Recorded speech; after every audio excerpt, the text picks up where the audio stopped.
Buenas noches, mis queridos estudiantes.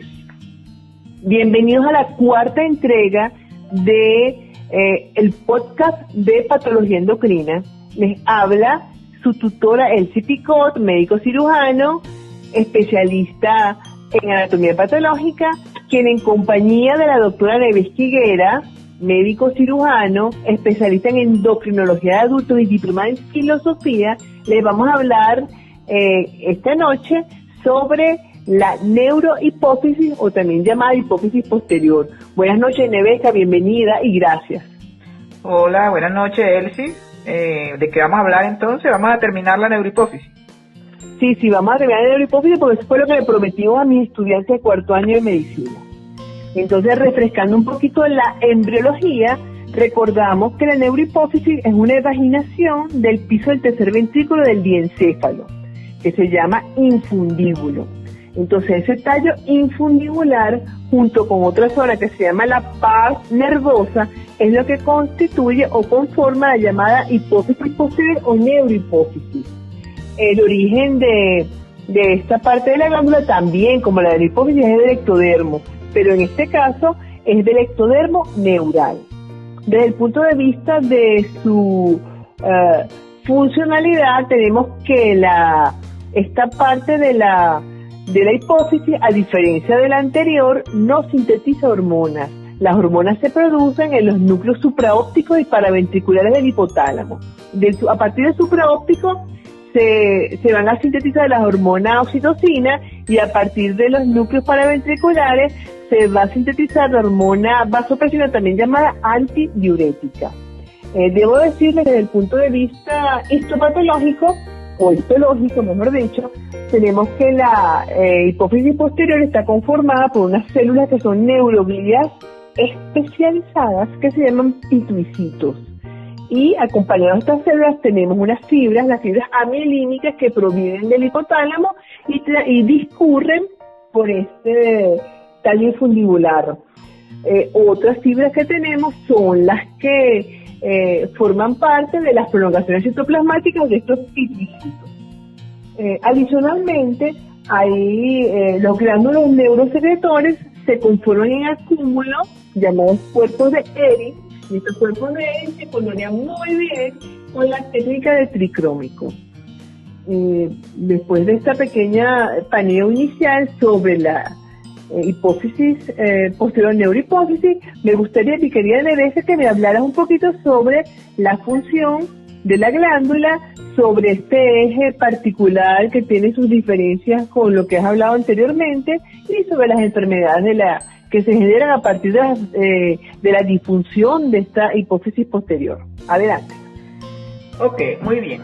Como su nombre lo indica, la neurohipófisis va a estar regulada por fibras nerviosas, ¿no? Como bien lo dijiste, las hormonas que se depositan en esta área provienen de los núcleos supraópticos y paraventriculares, cuyos axones descienden a través del tallo infundibular a la zona posterior de la hipófisis. Las hormonas que allí se producen, como bien las nombraste, son la hormona antidiurética, también conocida como vasopresina o arginina, y la oxitocina. De esta, la más estudiada es la vasopresina. De la oxitocina lo que se describe es que es un estimulante de la musculatura lisa a nivel de los conductos galactóforos para favorecer la lactancia y a nivel del útero en el puerperio para favorecer la expulsión de los restos del embarazo, los restos de posembarazo. Sin embargo, hoy en día tiene cierta relevancia por las llamadas neurociencias, donde entra la psiconeuroinmunoendocrinología, donde se le están viendo otros atributos a y otros elementos llamados neurotransmisores, pero que bueno, ya no forman en este momento parte de este módulo. Vamos a hablar básicamente de la vasopresina. La vasopresina, como su nombre lo indica, es un potente vasoconstrictor, ¿no? Y por lo tanto, su relevancia radica en la regulación del equilibrio hídrico. Por ende, su acción va a estar ubicada a nivel renal y a nivel cardiovascular, ¿no?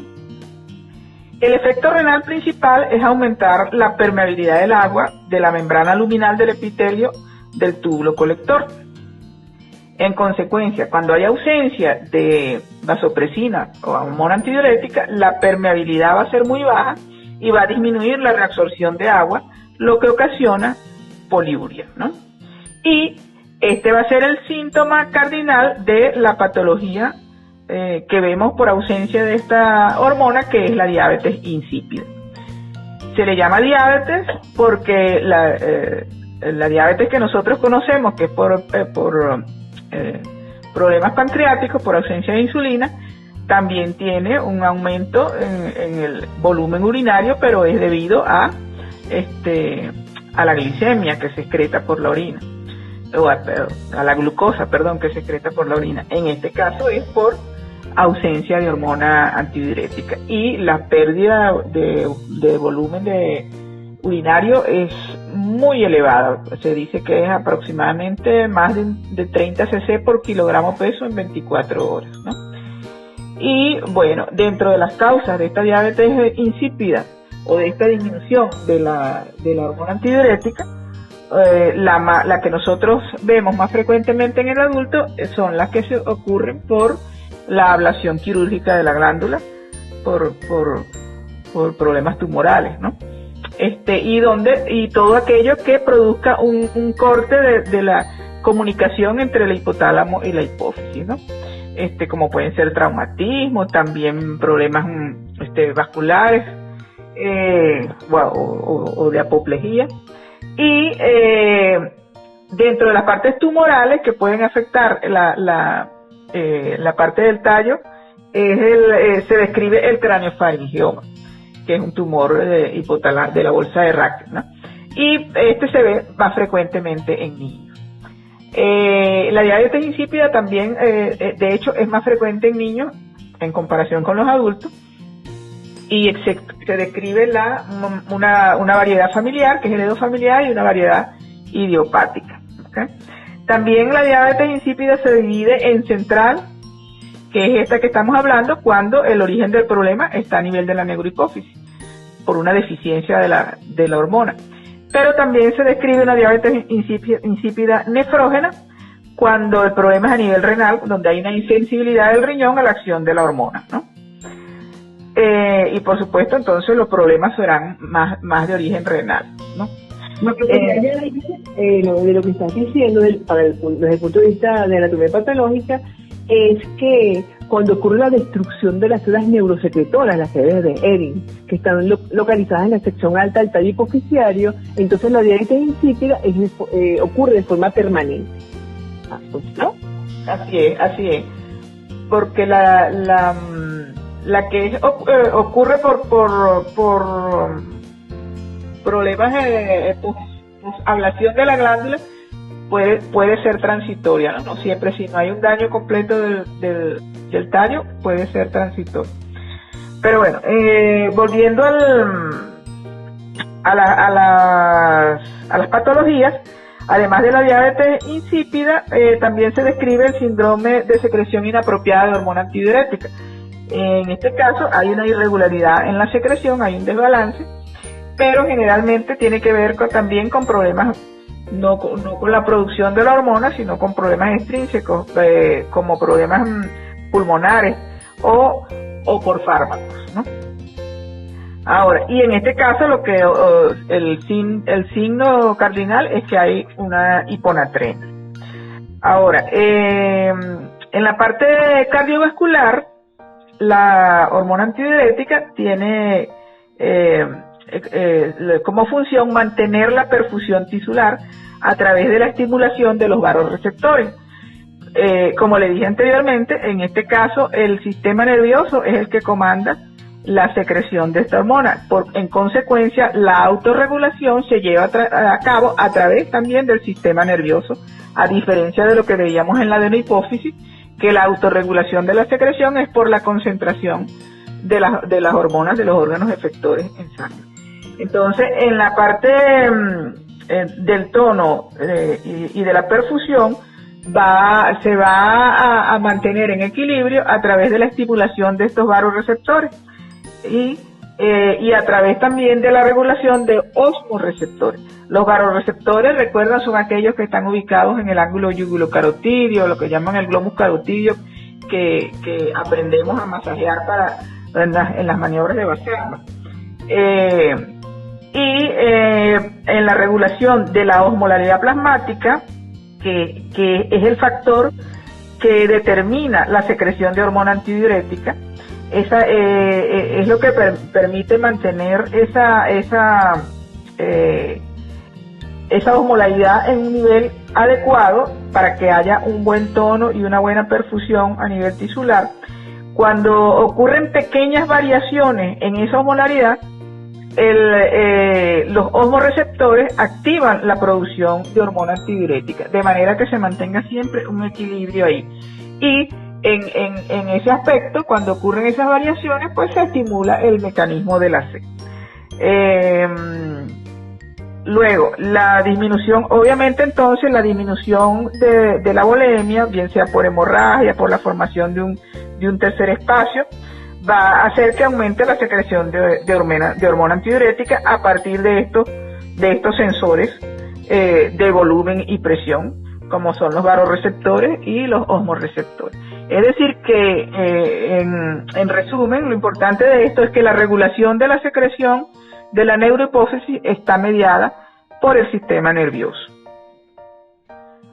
Fascinante. Yo quisiera añadir que, así como tú bien dijiste, que en relación a las neoplasias, los cronoflaringiomas predominaban más en niños, en el adulto lo más frecuente, lo que está descrito, son metástasis pulmonares o de mama, que frecuentemente son las que comprometen a los adultos.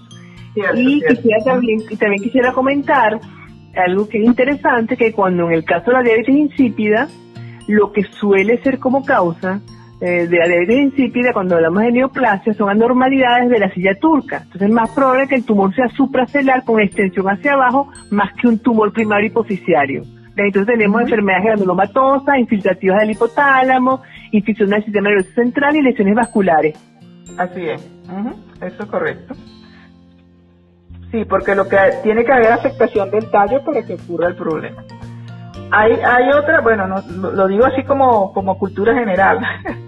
Hay una polidipsia primaria, que generalmente de origen psicógeno, que se comporta como una diabetes insípida, pero realmente tiene que ver más con trastornos psiquiátricos, donde la persona ingiere grandes volúmenes de agua.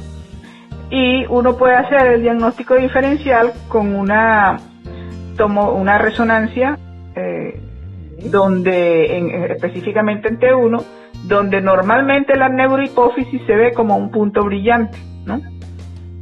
Si la polidipsia es psicógena, se va a ver la neurohipófisis, porque el problema no es de secreción de la hormona. Pero cuando la polidipsia es de origen de la neurohipófisis, puede haber pérdida de ese punto brillante, ¿no? Es un dato allí para el que vaya a ser endocrinólogo. Oye, buenísimo, muy interesante. Bueno, como dijiste el día de ayer, la neurohipófisis también se traía lo suyo. Me parece bastante importante e interesante que hayas hecho todas esas acotaciones. Y bueno, finalmente te pido que, si tienes algo más que añadir a los muchachos en relación al tema, pues que lo digas en este momento o calles para siempre. Bueno,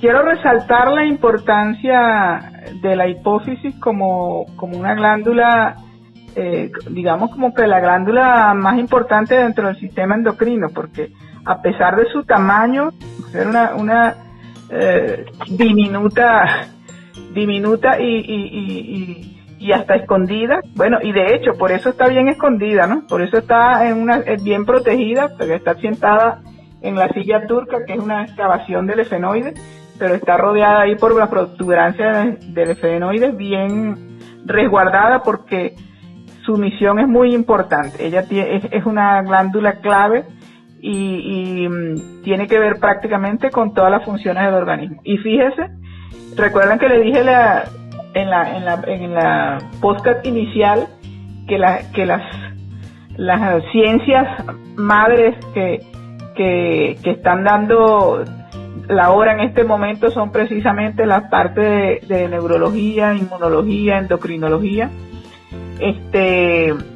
y fíjese cómo están íntimamente relacionados estos dos sistemas, ¿no? Lo que es el sistema nervioso y el sistema endocrino.